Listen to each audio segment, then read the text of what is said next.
Hello everyone, welcome to environment IAS ji for geography. ये हमारी series है और इसमें हमारा जो अगला लेक्चर है वो बेसिकली उल्का पिंड के ऊपर है, जिसको हम मीटियोरॉइड्स बोलते हैं, कभी मीटियोर्स कह देते हैं, कभी मीटियोराइट्स कह देते हैं। तो उल्का पिंड के ऊपर हमारा ये सेशन है। बेसिकली तीन चीजें ज्योग्राफी में आपको बहुत कंफ्यूज करती है, जो है एस्टेरॉइड, दूसरा है मीटियोरॉइड्स और कॉमेट्स। तो इन तीनों के ऊपर हम सेशंस ले रहे हैं। एस्टेरॉइड के ऊपर हमारा सेशन हो चुका है। एस्टेरॉइड यानी कि क्षुद्र ग्रह, मीटियोरॉइड्स का मतलब है उल्का पिंड और कॉमेट का मतलब है धूमकेतु। तो इन तीनों के ऊपर हम सेशन ले रहे हैं। एस्टेरॉइड के ऊपर हम ले चुके हैं, मीटियोरॉइड्स और कॉमेट के ऊपर आज का हमारा सेशन है। वेरी इंपॉर्टेंट, कॉन्सेप्चुअल बहुत समझ में आ जाएगा और इन तीनों के बीच में डिफरेंस पता होना चाहिए, क्योंकि ऐसा क्वेश्चन जो है यूपीएससी में आ चुका है, स्टेट पीसीएस में आ चुका है। तो ये क्लैरिटी आपको चाहिए ज्योग्राफी में, तो उसी को हम लेंगे। और उससे पहले कुछ एमसीक्यूज ले लेते हैं ताकि आपका पुराना जो है रिवीजन भी हो जाए। द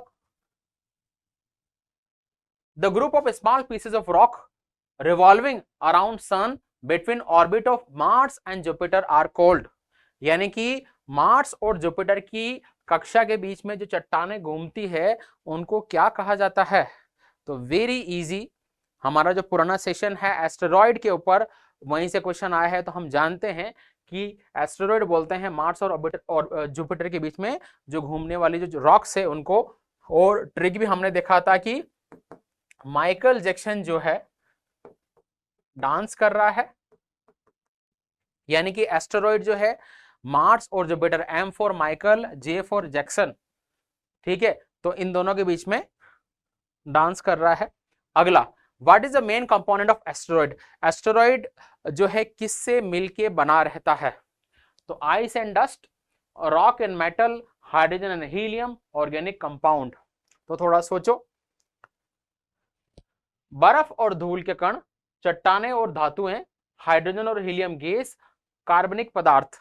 तो बेसिकली एस्टेरॉइड का मेन कंपोजिशन क्या है, किससे मिलके बनता है? तो हमने ये देखा था कि एस्टेरॉइड क्या, क्षुद्र ग्रह बेसिकली चट्टाने होती है। और ये चट्टाने जो है इसमें आइस तो नहीं होता और धूल के कण जनरली नहीं होते हैं। गैसेस यानी हाइड्रोजन हीलियम गैस भी नहीं होती क्योंकि सॉलिड होता है ये, ठीक है। कार्बनिक पदार्थ तो बिल्कुल नहीं होता। यानी कि रॉक्स और मिनरल यानी कि धातुएं और चट्टानों से मिलके एस्टेरॉइड बने रहते हैं। आपको ये ध्यान रखना है कि एस्टेरॉइड हमेशा कोई रॉक होगी या मेटल से बना होगा, उसमें गैसेस वगैरह नहीं होगी, उसमें बर्फ नहीं होगी, उसमें धूल के कण नहीं होंगे। ये क्वेश्चन आया है यूपीएससी का, पुराना क्वेश्चन है, पीवाईक्यू। आगे बढ़ते हैं। The largest known asteroid is, सबसे बड़ा एस्टेरॉइड कौन सा है? तो हमने इसको पढ़ा था, आपको याद हो तो, सेरेस, वेस्टा, पलास और इरोस। तो हमने पढ़ा था कि एस्टेरॉइड है जिसका नाम है सेरेस और बहुत बड़ी साइज का है, ऑलमोस्ट जो है 1000 किलोमीटर के आसपास इसका डायमीटर था। तो बहुत बड़ा एस्टेरॉइड है सेरेस, और ये ड्वार्फ प्लैनेट भी कहलाता था। Consider the following statement regarding asteroid. Asteroid are rocky debris of varying size orbiting the sun. Most of the asteroids are small, but some have diameters as long as 1000 km. Orbit of asteroid lies between orbit of Jupiter and Saturn. Of the statement, इनमें से कौन सा correct है? 1 2 3 2 3 1 2 और 1 3 are correct. कौन सा correct है आपको ये देखना है। तो यानी कि क्षुद्र ग्रहों के बीच के बारे में इनमें से कौन सा कथन सत्य है? एस्टेरॉइड जो है वो अलग अलग साइज की रॉक्स होती है जो सूर्य के चारों ओर चक्कर लगाती है। दूसरा, ज्यादातर एस्टेरॉइड छोटे होते हैं, कुछ बड़े भी होते हैं। और एस्टेरॉइड जो है जुपिटर और शनि की कक्षा के बीच में चक्कर काटते हैं। तो पहले तो ये देखो इसमें से कौन सा कंफर्म गलत है। तो हमने देखा था मार्स और जुपिटर यानी एम जे है, सैटर्न और जुपिटर के बीच में जनरली चक्कर नहीं काटते। तो ये थर्ड तो कंफर्म गलत है, यानी थर्ड गलत है, थर्ड गलत है और थर्ड गलत है। तो आपको आंसर ही मिली है एक स्टेटमेंट से, आपका सी इज करेक्ट आंसर 1 and 2। यानी कि एस्टेरॉइड जो होती है रॉक्स होती है जो सूर्य के चारों ओर चक्कर काटती है। कुछ एस्टेरॉइड छोटे भी होते हैं, कुछ बड़े भी होते हैं। तो ये आपका अगेन यूपीएससी का पीवाईक्यू है, प्रीवियस ईयर क्वेश्चंस है। इस तरह के क्वेश्चन आपको लगाने हैं ताकि आपकी प्रैक्टिस होती रहे। चलिए आज के सेशन को स्टार्ट कर रहे हैं। हम पढ़ रहे हैं उल्का पिंड। बेसिकली उल्का पिंड को 3 जो है तरीके से बांटा गया है। उल्का पिंडों को जो है मीटियोरॉइड्स, मीटियोर्स और मीटियोराइट्स कहते हैं। तो बहुत इजी है इसको समझना। देखो मैं बेसिक समझा देता हूं आपको कि बेसिकली ये होता क्या है और इसके अलग अलग नाम क्या है। तो हमारे पास अभी तक जो हमने पढ़ा, तो हमारा एक लेक्चर था एस्टेरॉइड के ऊपर यानी कि क्षुद्र ग्रह के ऊपर। फिर हमारे जो आज का लेक्चर है वो इसके ऊपर प्लस कॉमेट के ऊपर है। तो सेकेंड में 3 आ गई है, ए बी एंड सी। अब इनके बीच में संबंध क्या है, ये कैसे रिलेटेड है। तो क्षुद्र ग्रह एस्टेरॉइड, एस्टेरॉइड को हमने देखा था कि रॉक्स होती है, चट्टाने होती है। और बेसिकली चट्टाने जो है आपको मिलेगी 3 जगह पे। हम रिवाइज कर रहे हैं पुरानी क्लास का। 3 जगह मिलेगी। एक तो एस्टेरॉइड बेल्ट में मिलेगी आपको, ये चट्टाने एस्टेरॉइड बेल्ट में मिलेगी जो मार्स और जुपिटर के बीच की कक्षा में घूमती है। दूसरा, एस्टेरॉइड जो होते हैं उनको ट्रोजन एस्टेरॉइड भी बोलते हैं। ट्रोजन एस्टेरॉइड जो कि बेसिकली जुपिटर की कक्षा में चक्कर काटते हैं।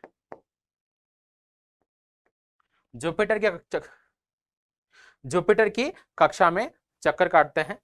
और तीसरा होते हैं नियर अर्थ एस्टेरॉइड। नियर अर्थ एस्टेरॉइड का मतलब है कि वो एस्टेरॉइड जो पृथ्वी की कक्षा में चक्कर काटते हैं। तो आपको एस्टेरॉइड 3 जगह मिलेंगे। कहां कहां? मार्स और जुपिटर के बीच में, जिसको एस्टेरॉइड बेल्ट बोलते हैं। मुख्य रूप से एस्टेरॉइड वहीं पे मिलते हैं। दूसरा, ट्रोजन एस्टेरॉइड, वो एस्टेरॉइड जो जुपिटर की कक्षा में चक्कर काटते हैं। थर्ड कैटेगरी है कि नियर अर्थ एस्टेरॉइड यानी पृथ्वी की कक्षा में चक्कर काटने वाले एस्टेरॉइड। तो 3 जगह आपको एस्टेरॉइड मिलेंगे। ये क्या है? चट्टाने हैं बड़े आकार की जो इरेगुलर शेप की होती है जनरली, और सूर्य के चारों ओर चक्कर काटती है। तो बेसिकली एस्टेरॉइड क्या है? रॉक्स है। अब मान लिया एस्टेरॉइड बेल्ट जो मार्स और जुपिटर के बीच में ऐसी चट्टाने चक्कर काट रही है। तो 2 बड़ी जो विशाल आकार की चट्टाने एस्टेरॉइड वो पास पास में आई और ऐसे टकराई और इनके टुकड़े हो गए। तो इनके जो छोटे टुकड़े हुए ऐसे, तो इनके जो छोटे टुकड़े हैं उनको हम मीटियोरॉइड्स बोलते हैं। इनके जो छोटे टुकड़े हैं उनको हम मीटियोरॉइड्स बोलते हैं। तो बेसिकली मीटियोरॉइड्स क्या है? ये रॉक्स ही है। और वायुमंडल में चट्टानों के टकराने से ये बनती है। तो बेसिकली जो मीटियोरॉइड्स किससे बन सकती है? एस्टेरॉइड से बन सकती है।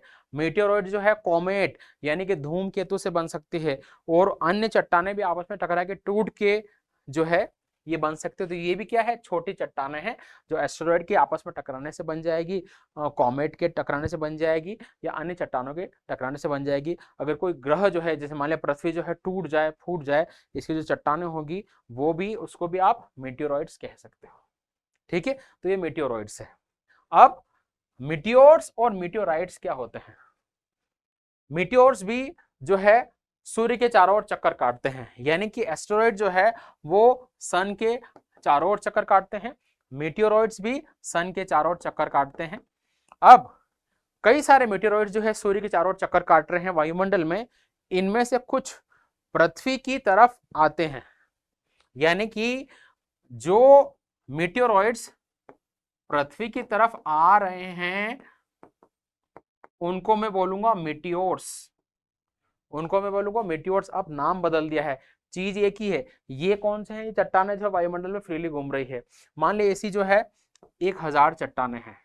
ठीक है, इन 1000 चट्टानों में से जो है 100 चट्टाने पृथ्वी की तरफ आ रही है, तो उनको मैं मीटियोर्स बोलूंगा। ठीक है, फिर इन मीटियोर्स में चट्टाने जो है जब पृथ्वी की तरफ आएगी तो ऐसा नहीं होगा कि पृथ्वी के टकरा जाएगी। इनमें से अधिकतर चट्टाने पृथ्वी के वायुमंडल में आके नष्ट हो जाती है। ऐसा क्यों होता है? बिकॉज अर्थ के एटमॉस्फेयर में फ्रिक्शन यानी घर्षण लगता है। घर्षण जो है क्या होता है, हवा का इस तरीके से हवा इनके टकराती है और अर्थ का जो गुरुत्वाकर्षण बल इनको अपनी तरफ खींचता है, तो वायुमंडल के घर्षण में चट्टाने टूट जाती है और एंड में कुछ नहीं बचता। तो 100 में से 99 या ऑलमोस्ट सारे की सारे जो है टूट जाती है। एकाध जब ये चट्टान कोई इनमें से कोई एक धरती के टकराए यानी कि स्ट्राइक ऑन अर्थ, तब उसका जो नाम होगा वो मीटियोराइट होगा। तो बेसिकली ये सारी चीजें एक ही है। एस्टेरॉइड जब आपस में टकराएंगे तो मीटियोरॉइड्स बनेंगे। ये वायुमंडल में कहीं सौर मंडल में घूमते रहेंगे। इनमें से कुछ धरती की तरफ आएंगे और धरती के वायुमंडल में नष्ट हो जाएंगे, उनको हम बोलेंगे मीटियोर्स। इन मीटियोर्स में से एकाध जो धरती के ऊपर आके गिरेगा और बड़ा सा गड्ढा बना देगा, उसको हम मीटियोराइट्स कहेंगे। ठीक है, तो ये बेसिक टर्म है, एक बार देख लो, बहुत इजी है, कुछ भी टफ नहीं है। ये समझ लिया तो आपने हमारा लेक्चर ये समझ लिया, बहुत इजी है, नॉट वेरी टफ। तो ध्यान रखना है कि एस्ट्रॉइड, मीटियोरॉइड्स, मीटियोर्स और मीटियोराइड्स। तो इस तरीके से कुछ चट्टानें धरती की तरफ आ रही है, इनमें से ज्यादातर वायुमंडल में नष्ट हो जाएगी, कुछ एक जो है कभी सालों में एक आध बार धरती के ऊपर टक्कर का जो है धरती के ऊपर आके गिर जाएगी और एक बड़ा सा गड्ढा बन जाएगा। ऐसे बहुत सारे जो है गड्ढे बनते हैं, सर्कुलर डिप्रेशन बनते हैं, जिनको क्रेटर बोला जाता है। ठीक है, तो ये पूरी क्लास का जो है क्रक्स था। अब रिसेंटली ये न्यूज में भी था, उसको भी हम देखेंगे, बट बेसिक्स आप समझ लो। अब हमने ये देखा था कि एस्टेरॉइड जो है एस्टेरॉइड बेल्ट में मिलेंगे, ट्रोजन एस्टेरॉइड मिलेंगे और नियर अर्थ एस्टेरॉइड होंगे, यानी 3 जगह एस्टेरॉइड मिलेंगे। ये हमारे मीटियोरॉइड्स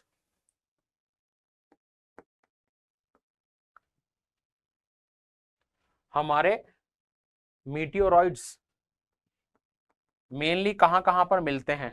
ठीक है, तो मीटियोरॉइड्स जो है मेनली 2 जगह मिलते हैं। एक जगह का नाम है कुइपर बेल्ट,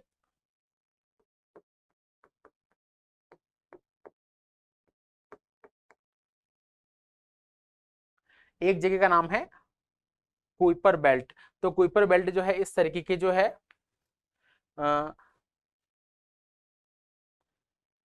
नेपच्यून के कक्षा के बाहर, नेपच्यून के कक्षा के बाहर इस तरह की बहुत सारी घूमती हुई चट्टानें हैं और यहाँ पे बहुत सारे आपको मीटियोरॉइड्स मिल जाएंगे। तो बेसिकली ये नेपच्यून है, देखो ये नेपच्यून की कक्षा घूम रही है, इसके बाहर ये जो छोटे छोटे डॉट दिखाई दे रहे हैं ये बहुत सारे मीटियोरॉइड्स है। इनमें कॉमेट भी बहुत सारे होते हैं, तो यहाँ पर ये मिलते हैं। तो बेसिकली मीटियो कॉस्मिक डेब्रिस है या वायुमंडलीय चट्टाने हैं ये। What are meteoroids? Meteoroids are a small solid object that originated from asteroid, comet or other celestial bodies. Size from a grain of a sand to few meter. They float freely. तो basically ये चीज मैंने समझा दी कि कहाँ से आते हैं, तो इन सोर्स से आ सकते हैं। कंपोजिशन क्या है? बेसिकली ये रॉक्स होगी और इनमें मेटल्स भी हो सकते हैं, यानी कि कंपोजिशन वही होगा जो एस्टेरॉइड का होगा। यूबिक्विटस प्रेजेंस, ये वायुमंडल में सब तरफ यानी सर्वत्र विद्यमान है, हमारे सौर मंडल में सर्वत्र विद्यमान है। मीटियोर्स, तो एंटरिंग इनटू अर्थ एटमॉस्फेयर, जब अर्थ के एटमॉस्फेयर में एंट्री हो जाती है, burning up and reaching the ground. तो हमने देखा कि जो मीटियोरॉइड्स, मीटियोर्स और मीटियोराइट्स जो है एक ही चीज के 3 अलग अलग नाम हैं और कहां पर है ये उसके बेसिस पर इनको क्लासिफाई किया है। तो अर्थ के एटमॉस्फेयर में मीटियोराइट्स एंटर करेंगे तब इनको मीटियोर्स कहा जाएगा। मीटियोर जो है जल जाते हैं और कुछ धरती पर पहुंचते हैं, उनको जो है मीटियोराइट्स कहा जाता है। ये हमने देख लिया।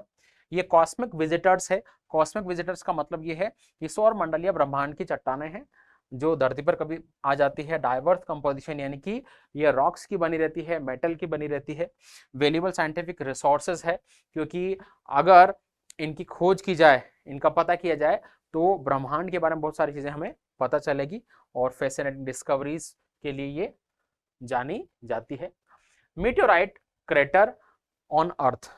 अब कई बार पूरे ह्यूमन हिस्ट्री की बात करें या पूरे अर्थ की हिस्ट्री की बात करें तो कई बार ऐसा इंसिडेंट हुआ है कि इस तरह की जो चट्टानें हैं वो धरती के ऊपर आकर गिर गई, उससे एक बड़ा सर्कुलर डिप्रेशन या गड्ढा बना जिसको हम बोलते हैं क्रेटर कहते हैं। तो ऐसे क्रेटर आपको मिल जाएंगे। Celestial impact, when a meteorite strike the earth surface it leaves behind a circular depression known as meteorite crater. ऐसा एक क्रेटर जो है मेक्सिको में है, जो दुनिया का सबसे बड़ा क्रेटर है। दोस्तों आपने कभी पढ़ा होगा कि धरती पर जो डायनासोर है उनका जो विनाश है या डायनासोर की प्रजाति का जो विलुप्त होने का एक कारण ये था कि इस तरीके का विशाल उल्कापिंड जो आया और धरती के टकराया और उसने सारे डायनासोर को मार दिया। तो बेसिकली ये जब डायनासोर का एक्सटिंक्शन हुआ तो ये जो उल्कापिंड था ये टकराया था मेक्सिको के आसपास, और वहां ये जो उल्कापिंड था ये इतना विशाल था कि इसका व्यास 160 किलोमीटर यानी 160 किलोमीटर इसका डायमीटर था, इतना विशाल था और बहुत हाई स्पीड में आकर धरती के टकराया। इससे पूरी धरती में तहस नहस हो गया और इसके प्रभाव में बहुत सारी ऊर्जा निकली और सारे के सारे जो डायनासोर की प्रजातियां जो है विलुप्त हो गई थी। कुछ अन्य प्रजातियां भी इसके टकराने से विलुप्त हुई थी। तो ऐसा इम्पैक्ट हुआ था। The largest known meteorite crater on earth is Chicxulub crater in Mexico. Chicxulub crater in Mexico, which is believed to have played a role in extinction of dinosaurs. और इनका जियोलॉजिकल सिग्निफिकेंस भी है क्योंकि अर्थ के ऊपर जो है बहुत डिप्रेशन गड्ढा बना देते हैं, तो जियोलॉजिकली भी आप बहुत सारी चीजें एक्सप्लोर कर सकते हैं। चिक्यूलुब क्रेटर द डायनासोर किलर। तो बेसिकली ये मेक्सिको में एक जगह जिसका नाम है युकाटन पेनिनसुला, मेक्सिको में एक जगह जिसका नाम है युकाटन पेनिनसुला, वहां पर ये क्रेटर लोकेटेड है। It is believed to have been created by impact of a massive asteroid approximately 66 million years ago. This event is thought to have been a major contributing factor for mass extinction of dinosaurs and many other species at the end of Cretaceous period. तो basically Cretaceous period जब खत्म हो रहा था यानी कि 66 million वर्ष पहले ऐसा एक उल्कापिंड धरती के आके टकराया, मेक्सिको में युकाटन पेनिनसुला में आके ये गिरा और इसने एक बहुत विशाल गड्ढा बना दिया। ये जो मेटेओराइट था वो 180 किलोमीटर इसका डायमीटर था, इसका व्यास इतना बड़ा था।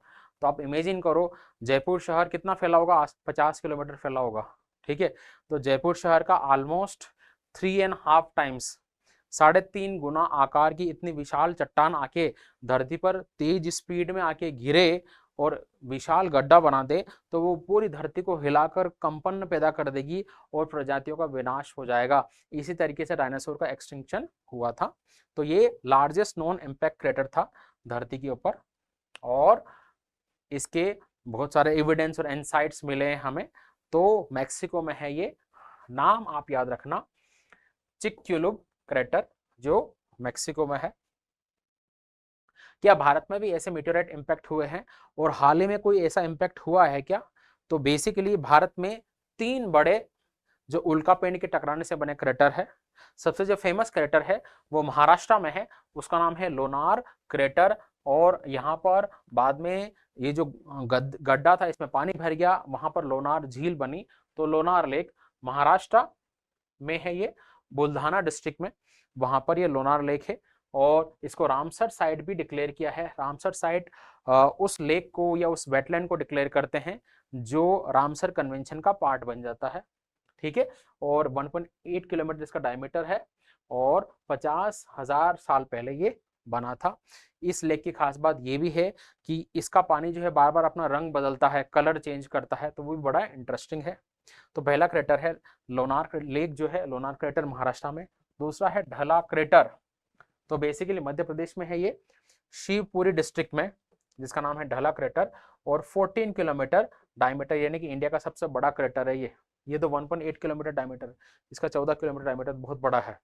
इसके अलावा राजस्थान में क्रेटर है बारां डिस्ट्रिक्ट में, जिसका नाम है रामगढ़ क्रेटर, जो 3.5 किलोमीटर जिसका डायमीटर है। तो सबसे बड़ा जो क्रेटर है इंडिया का वो ढला क्रेटर है, फिर रामगढ़ क्रेटर है और फिर लोनार लेक। तो 3 क्रेटर है। क्या हाल ही में कभी इंडिया में क्रेटर का जो है उल्कापिंड टकराया है? तो 2022 में गुजरात में बनासकांठा में जो है इस तरीके का उल्कापिंड गिरा है।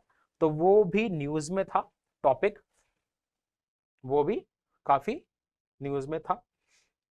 तो ये एक इंटरेस्टिंग जो है टॉपिक है, तो ध्यान रखें। मेटियोरॉइड्स, मेटियोर्स, मेटियोराइट्स और मेटियोराइट क्रेटर जो है अब आपको याद रहेंगे। Thank you very much.